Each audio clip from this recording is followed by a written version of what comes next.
দেখুন, ভালো কথা, প্রশাসনিকভাবে নিশ্চিতভাবে যখন বিডিও অফিস থেকে ফেরিঘাটের ডাক করা হয়েছে, এটা দীর্ঘদিন ধরে হয়ে আসছে। কিন্তু এই জুমলাবাজ সরকার, বিজেপি সরকার, তার বিধায়ক, আমি নাম দিয়েছিলাম পুরুলজালি বিধায়ক। অ্যাকচুয়ালি সত্যিই পুরুলজালি। মানুষকে মিথ্যে প্রতিশ্রুতি দিয়ে পঞ্চায়েত ইলেকশনের আগে বললেন ফেরিঘাটগুলো ফ্রি করে দেবেন। আজকে তার আবার ডাক করতে হচ্ছে নতুন করে। আমরা তো প্রথম থেকে আমাদের যুবরাজ আরামবাগের সভা থেকে নবজোয়ারে বলে গিয়েছিলেন যে নমিনাল একটা পয়সা নিতে হয়, তার কারণ হচ্ছে নালে ওই ব্রিজগুলো সংস্কার করবে কে, তার জন্য তো একটা অর্থ লাগে। যেমন রাস্তা দিয়ে আপনারা যাবেন, দেখবেন টোল ট্যাক্স নেয়। টোল ট্যাক্সটা নেওয়া হয় তার কারণ হচ্ছে রাস্তাটা সংস্কার করলে তার যে অর্থনৈতিক ব্যাপারটা থাকে ওখান থেকে সবকিছু মেনটেন্যান্স হয়, যেটা অ্যাকচুয়ালি মেনটেন্যান্স। তো এই পুরুলজালি বিধায়ক অ্যাকচুয়ালি এর কোনো জ্ঞানগম্য নেই। এরা জুমলাবাজি করে ক্ষমতায় আসে, কারণ পঞ্চায়েত সমিতি ওদের, পঞ্চায়েত ওদের। তাহলে ফেরিঘাট মানুষকে এইভাবে ভুলভাল বিভ্রান্ত করছে, এইভাবে ভুল প্রতিশ্রুতি দিচ্ছে।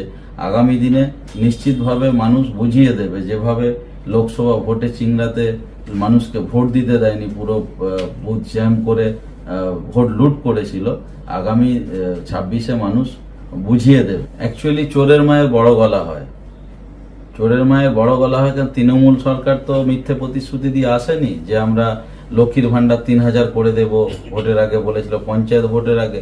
যেটা রাজ্য সরকারের স্কিম, সেটা পঞ্চায়েত ভোটে কিভাবে তার স্কিম পাস করাবে?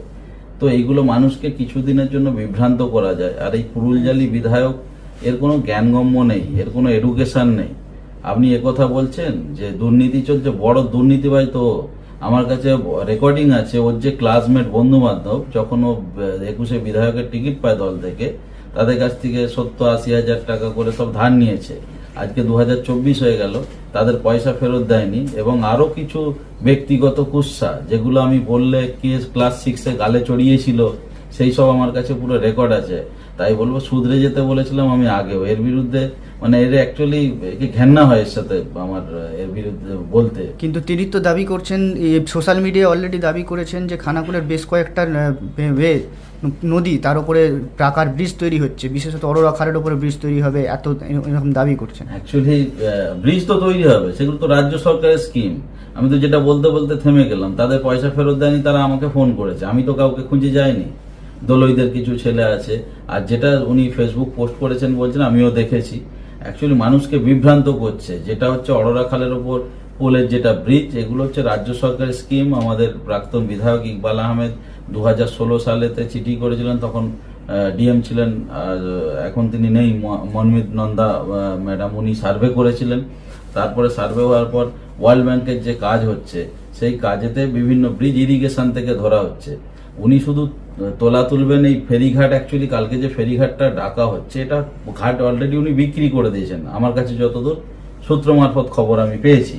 তো সেইটা কালকে উনি ওখানে নাকি যাবেন, যেখানে উনি আমন্ত্রিত নয়। উনি যদি যান, তাহলে আমাদেরও জনসাধারণ অধিকার আছে, আমরা যাব। যদি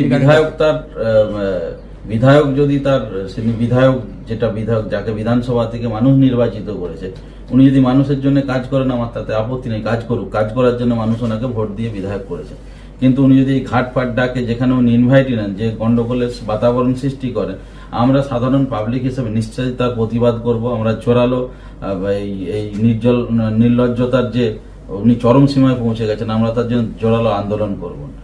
আর দ্বিতীয় বিষয় হচ্ছে এই যেগুলো ফেসবুক করছে, মানুষকে বিভ্রান্ত করছে। আমি খানাকুলের জনসাধারণের কাছে হাত জোর করে অনুরোধ করব, এই পুরুলজালি বিধায়কের কথা বিশ্বাস করবেন না। ঠকবাজ, জোচ্চোর। সেটা কালকে দেখেছেন, মানুষের আস্থা নিয়ে জিতে এসেছে। সেখানে আমাদের তৃণমূলের ভোট হচ্ছে 32 জন, যেখানে মেম্বার। ভোট ঠিক নয়, আমাদের দলের একটা অপদার্থ দুটো পদ নিয়েছিল, একটা পদ থেকে তাকে দলের চাপে রিজাইন দিতে হয়েছে। সেখানে নতুন করে দল আবার একটা নাম পাঠিয়েছে বসানো। সেখানে তিনি কিছু বিক্ষুব্ধর সাথে আতাত করে, গটাপ করে, এটা বোঝাই যাচ্ছে, কারণ যেই মালটার সাথে গটাপ করেছে সেটাও হচ্ছে বিজেপি ফেরত, 2019-এ ফেরত, আমারই হাতে পায়ে ধরে দলে ঢুকেছে। তার সাথে আতাত করে বিধায়ক এই সবগুলো করছে। মানুষ আগামী দিনে তার জবাব দেবে। খানাকুল 2 এর অন্তত পক্ষে 6টা কর্মাধ্যক্ষ আমার সাথে যোগাযোগ করছে। তো খানাকুল 6টা কর্মাধ্যক্ষ মণ্ডল সভাপতি আমার সাথে যোগাযোগ করছে। তো এতে ভাঙতে কতক্ষণ লাগবে, কিন্তু গণতান্ত্রিক পদ্ধতিতে জিতে এসেছে, মানুষের কাজ করছে তারা। নিশ্চিতভাবে তারা যখন দেখবে যে আমরা ওখানে কাজ করতে, এই অপদার্থ এমএলএর জন্য কাজ করতে পারছে না অনেকে, এটা আমাদের নয়, বিজেপির কথা। আপনি বলুন তো, একটা মহিলা ভিডিও, তাকে ওপেন মাইকে ঠাকুরানী চকে বলছে তৃণমূলের পাচাটা কুত্তা। ওনার মা বাবাকে, মাকে, বোনকে এরকম ওয়াইফ, তারা তো মহিলা, উনি ওরকম বলেন নাকি পুরুলজালি বিধায়ক? একটা ভিডিওকে কাজ করতে দিচ্ছে না। এই প্রতিটা মিটিংয়ে সেখানে উনি ইনভাইটই নয়, যেটা আমরা ডেপুটেশন দিয়ে জানিয়েছি, সেখানে উনি বারবার যাচ্ছেন। এই অপদার্থ নন্দনপুর স্কুল, যেই স্কুলের সার্টিফিকেট নাকি উনি ওখান থেকে পাস করেছেন, পুরুলজালি বিধায়ক, সেখানে যে 100 বছরের প্রোগ্রাম, সেখানে ইন্টারফেয়ার করছেন, তোলা তুলছেন, ঘাট বিক্রি করবে বলে এই সবগুলো করছেন। মানুষ, পাবলিক ওর চামড়া তুলে দেবে আবার, ও যেটা করছে চামড়া তুলে দেওয়ার। ভোট 26-এ আমি তোকে ওপেন চ্যালেঞ্জ করছি, 26-এ দাঁড়িয়ে দেখান গোহারান হারা কতদিন পঞ্চায়েত সমিতি ধরে রাখতে পারে, আমি তো চ্যালেঞ্জ করে বলছি। তো আমার কাছে বিষয় হচ্ছে, আমি কি করছি না করছি সেটা কেউ আমার প্রমাণ করে দেবে। আমার দল আছে, দলের শৃঙ্খলা রক্ষা কমিটি আছে, নিশ্চিত তারা দেখবে আমি অযোগ্য হলে আমায় সরিয়ে দেবে। এই ঘটনার কি মাস্টার মাইন্ড আপনি, যেটা বারবার ওরা দাবি করছে, বলা হচ্ছে? কোন ঘটনাটা ঠিক বুঝতে পারলাম? এই যে পঞ্চায়েত সমিতির যে গঠন, নতুন করে যে গঠন হলো, তার পিছনে নাকি সমস্ত মাস্টার মাইন্ড আপনি। দল একটা নির্দেশ দিয়েছে, সেই নির্দেশ মানতে হবে। একই ব্যক্তি দুটো পদ কখনো হতে পারে না। দল বিরোধী কাজ করেছে, দল তার সমস্ত পদ কেড়ে নিয়েছে। ইভেন যেটা আমার কাছে আগে থেকেই খবর ছিল, ভোটের আগে থেকেই, কারণ আমি একটা রেকর্ডিং পেয়েছিলাম একদম ভিডিও অডিও ক্লিপ সহ, সেখানে মিতালি বাগকে হারানোর চক্রান্ত হচ্ছে, সেটা আমি নির্দিষ্ট জেলা সভাপতি এবং উচ্চ নেতৃত্বকে আমি দিয়েছি একদম রেকর্ডিং।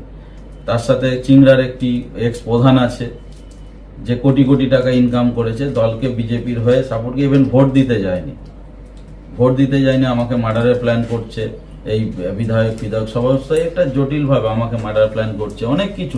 কারা মার্ডারের প্ল্যান করছে আপনার? আমাদের দলের কিছু আছে, অন্য রাজনৈতিক দলের কিছু আছে, যারা বিজেপির সাথে যুক্ত। এখনো আমাদের দলে যেহেতু তৃণমূলের তকমাটা লেগে আছে, আগামী দিনে সমস্ত তার প্রুফ সহ, প্রমাণ সহ আমি জমা করেছি। তো এই মানে কি বলবো, এদের সম্বন্ধে বলছি, আমার ঘেন্না হচ্ছে। আর এই বিধায়কের কথা বলছেন, উনি কই শাস্তি দিক না, উনি তো নিজে টাকা সেটিং করে কালকে যে যারা বিক্ষুব্ধ, যাতে তৃণমূলের ভোটটা ভেঙে যায়, বিজেপির পরিচালনা করতে পারে, তাদের সাথে যারা যুক্ত হয়ে মিতালি বাগকে হারানোর চেষ্টা করেছিল, তাদের সাথে যুক্ত হয়ে আরো যাতে খানাকুল 1 নম্বরটাকেও গোলানো যায়, সেই চেষ্টা করেছিল এই নোংরা বিধায়ক, পুরুলজালি বিধায়ক। শীততাপ নিয়ন্ত্রিত অত্যাধুনিক রেস্টুরেন্ট ময়ূখ রেস্টুরেন্ট। এখানে পাবেন চাইনিজ, পোলাও, বিরিয়ানি, তন্দুরি সহ সমস্ত রকম খাবার। এছাড়াও কাস্টমারদের সুবিধার্থে হোম ডেলিভারির বিশেষ ব্যবস্থা রয়েছে। পাশাপাশি যে কোনো অনুষ্ঠানের জন্য ভাড়া দেওয়া হয়। আমাদের ঠিকানা খানাকুল হেলান সংলগ্ন তিলক চক। Phone number 8617492616 9732162360। সেরা খাবারের স্বাদ পেতে আজই আসুন ময়ূখ রেস্টুরেন্টে।